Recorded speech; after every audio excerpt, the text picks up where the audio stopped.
Money equals things. That's the mindset I want you to change after watching this video. When most people think of money, they imagine cash, their bank balances, or credit cards. When you ask what is money, the response is most likely going to be a way to acquire things or pay for things. While that is true, that's not how we should be looking at money. In this video, let's look at money from a different perspective that might improve or change your relationship with money. Let's begin.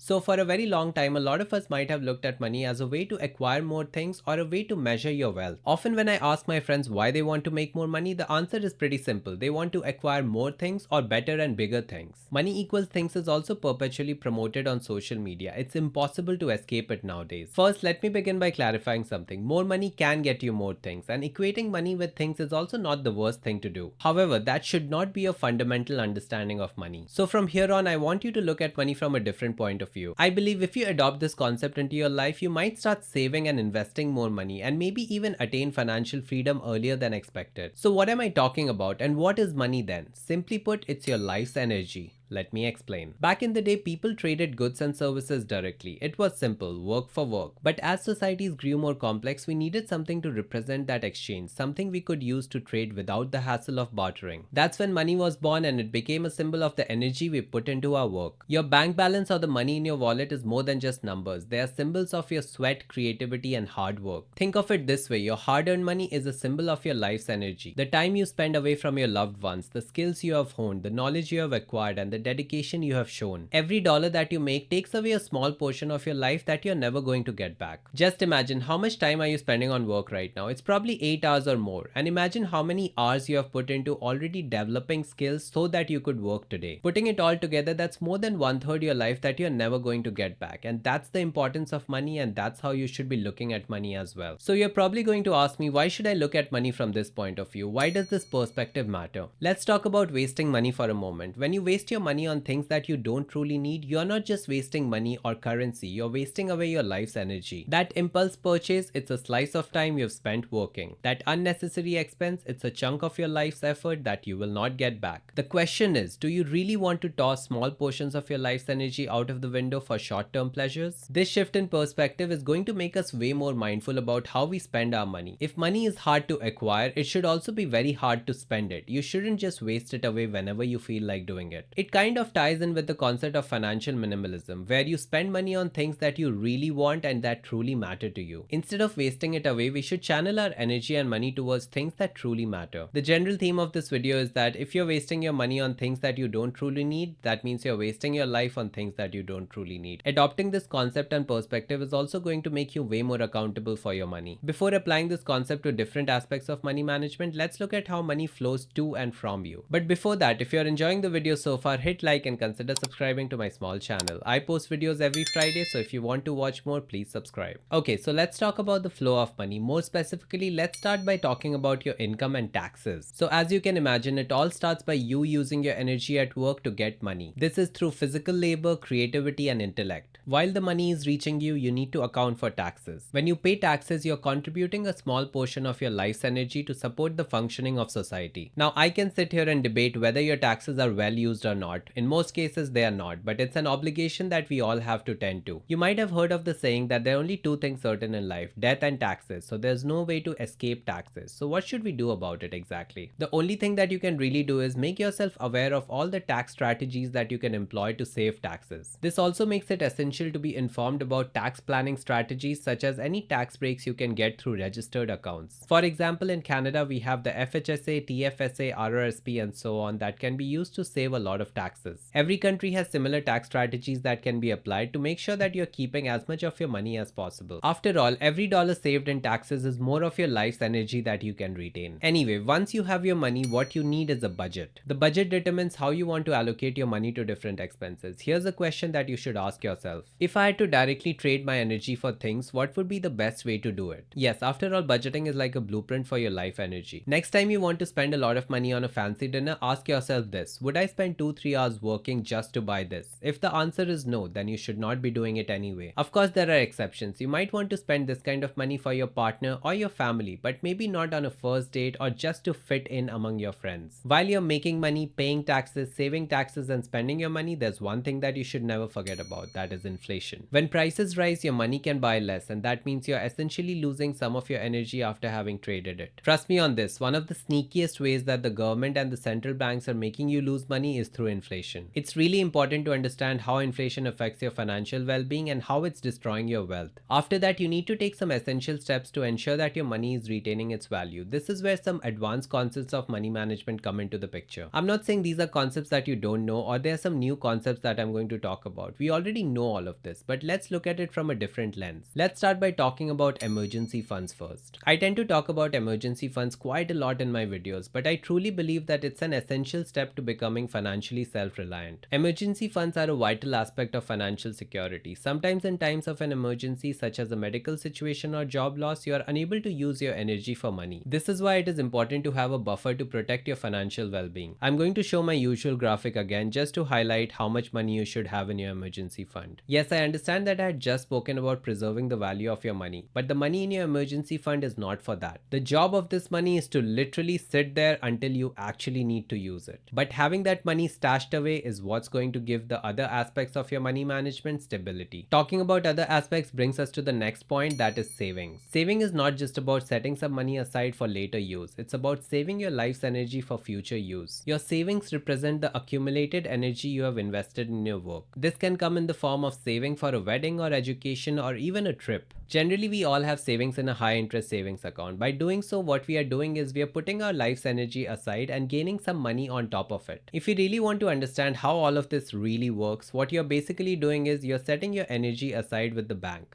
The bank is extending that energy in the form of money to another person as a loan. And eventually you get some of your money or energy back in the form of interest. Yeah, I understand it's not a very complex thing to understand. Whenever you're putting your money in a bank, always keep this in mind though. Overall, I want you to continue thinking about money from the lens of energy. The next topic is my favorite topic and also super important, that is investing. Investing is a powerful way to make your money and energy work for you. When you invest wisely, your money has the potential to grow and multiply, effectively allowing you to convert your life's energy into even more resources for future. For example, when you decide to invest in a good stock, the company takes your money or your energy and puts it to work harder and faster than you can. This is why looking at return on invested capital is an important metric when deciding to invest in a stock. But that's a more complex discussion that we can have later in a different video. Similarly, gold and other assets like Bitcoin can be used to conserve your energy against inflation over the long run. It's basically an opportunity for you to make your hard work harder for you. In today's day and age, when government spending is out of control, inflation is so high and there's so many uncertainties in the world, you should think about investing as a non-negotiable thing in your life. All of this ties in very closely with the final concept I want to talk to you about today, that is financial freedom or retirement. I would define retirement as a time when you cannot use your energy to make money. Financial freedom, on the other hand, can be defined as having enough surplus energy stored away that you no longer need to put your everyday energy into things you do not want to do. True freedom lies in the options you have once you reach this state. For this, investing and saving are very important. I believe there are only two ways that you can attain financial freedom. The first one may not be for everybody, that is starting a business and making it successful. But the second one can be done by everybody, and that is the way of investing and saving. If you do the second one the right way, you can also achieve financial freedom. I have seen people achieve it and I'm also trying to work towards it. Nothing drains you faster than having to wake up every single day to do things that you don't truly want to do just to make enough money to survive. Achieving financial freedom lets you put your energy towards things you truly enjoy, which may or may not make you money. This is where intentional choices can lead to a lifestyle free from financial and strict energy constraints. You can truly reach the top of the hierarchy of financial needs. If you want to learn more about this, you can check out a video that I made a couple of months ago. So those were some of the important money management concepts I wanted to cover in this video, but try applying this to other areas of money management as well. For example, think about debt. Think about how it can drain more of your life energy in the future. Debt is a very big and important topic and I wanted to cover it separately in a different video. It should be coming up pretty soon in the coming weeks. Anyway, as you navigate through your financial journey, remember money is more than just a medium of exchange. It's a reflection of your life's energy. energy. Treat it with the respect it deserves, and that's how you build self-respect as well. Make every financial decision count, not just in terms of money as a number, but also how you choose to spend your life's energy. I hope I was able to convey something important in this video. Drop a comment telling me whether you agree or disagree with this perspective or how you would change it. I'll see you next week in a new video. Till then, keep learning and stay on top of your finances. Until next time.